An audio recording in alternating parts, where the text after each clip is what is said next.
Bom, agora vamos falar de um dos alimentos que, historicamente, né, é um dos preferidos dos brasileiros, o feijão. Uma pesquisa feita pelo IBGE mostra que o consumo do grão pelos brasileiros caiu pela metade nos últimos 16 anos. Entre os motivos estão o preço e a oferta menor. Nos últimos 10 anos, a área destinada à cultura do feijão no Brasil caiu de 3,07 milhões de hectares para 2,71 milhões de hectares, uma redução de 11,7%. Enquanto nesse mesmo período, segundo a Conab, a área da soja aumentou 58,9% e a do milho 40,6%. Apesar do aumento de produtividade, a oferta de feijão tem sido cada vez menor a cada ano para a população brasileira. O preço subindo impõe menor consumo e equilibra a demanda dentro da oferta atual. Segundo o presidente do Instituto Brasileiro de Feijão e Pulses, Marcelo Líders, o brasileiro não deixou de gostar de feijão, mas com uma oferta menor e os preços sustentados, a consequência é também de um consumo menor. E nós convidamos o presidente do IBRAF, Marcelo Líders, para ampliar esse assunto tão importante, né, para o nosso público.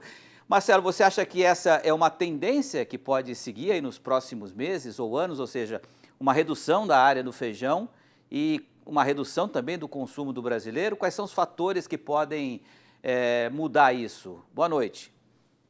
Boa noite, Petri. Prazer.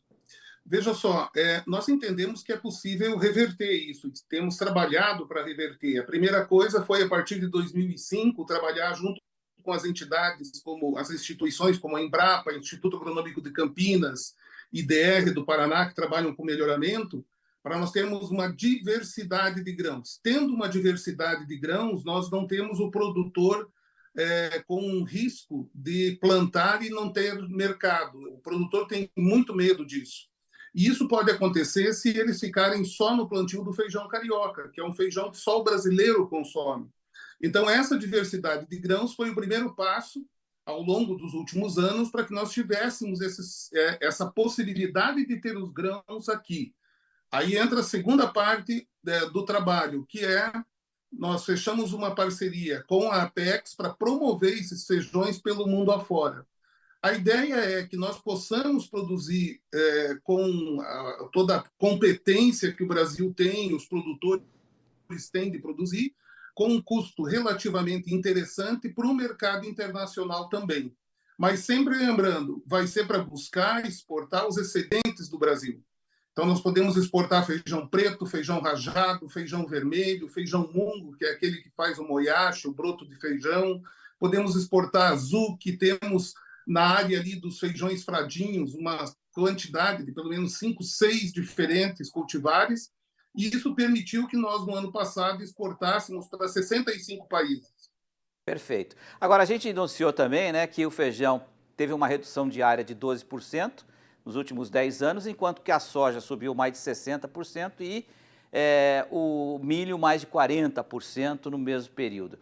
O feijão teria possibilidade de recuperar essas áreas perdidas para a soja e para o milho? Teria rentabilidade para isso? Ou, de repente, teria que conquistar novas áreas que ainda não foram cultivadas, né, que poderiam ser apropriadas para, de repente, essas variedades de feijões que você citou aí? Veja só, nós temos um grande desafio que é o consumidor do Brasil e o consumidor internacional, na sua grande maioria, consome com os olhos primeiro. Então, o feijão tem que ter uma boa aparência. Para você ter um feijão de boa aparência, o ideal é produzir sob irrigação. Esse é o ideal, né? Para garantir que você vai ter um produto final compatível com o mercado internacional. Os produtores têm um risco quando plantam feijão, ainda mais em tempos de intempéries fortes. Se você tem, por exemplo, chuvas, como foi o caso agora na colheita de Goiás e de Minas, o grão manchado não é tão bonito, mas é hipernutritivo como qualquer outro. Só que o consumidor deprecia, ele não quer um grão manchado, ele quer um grão todo parelho, branquinho, no caso do feijão carioca. Então, tendo em vista que isso acontece, nós podemos ganhar espaço nas áreas irrigadas. Entendemos que com o aumento de área irrigada, inclusive, se justifica o investimento, né, para o irrigante, na medida em que ele coloca o feijão também. e com essa diversidade de grãos é possível avançar na área irrigada. É claro que nós precisamos, por outro lado, recuperar um pouco da produção familiar, porque ela diminuiu aí para cerca de 16% do total que é produzido no Brasil.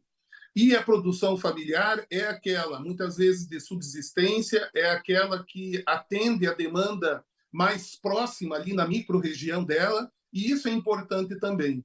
Nós entendemos que não precisamos abrir novas áreas, mas e também da soja e do milho é provável que os produtores ponderem um pouco agora de colocar todos os ovos numa cesta só, porque existem momentos também em que a soja e o milho vão ter situações como a que nós estamos vivendo agora, em que os produtores têm o desafio de ter um preço mais baixo, né? Então, o produtor brasileiro tem uma posição muito privilegiada de poder escolher entre essas alternativas. Lembre que no hemisfério norte do planeta, nós temos uma safra só, é uma oportunidade só de produzir feijões, é uma por ano e acabou. Perfeito. Aqui, nós temos até 3 em distintas regiões. É verdade.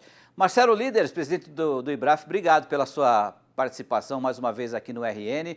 Uma boa noite e até uma próxima, Marcelo. Boa noite, sempre à disposição, uma boa semana. Uma boa semana para você também.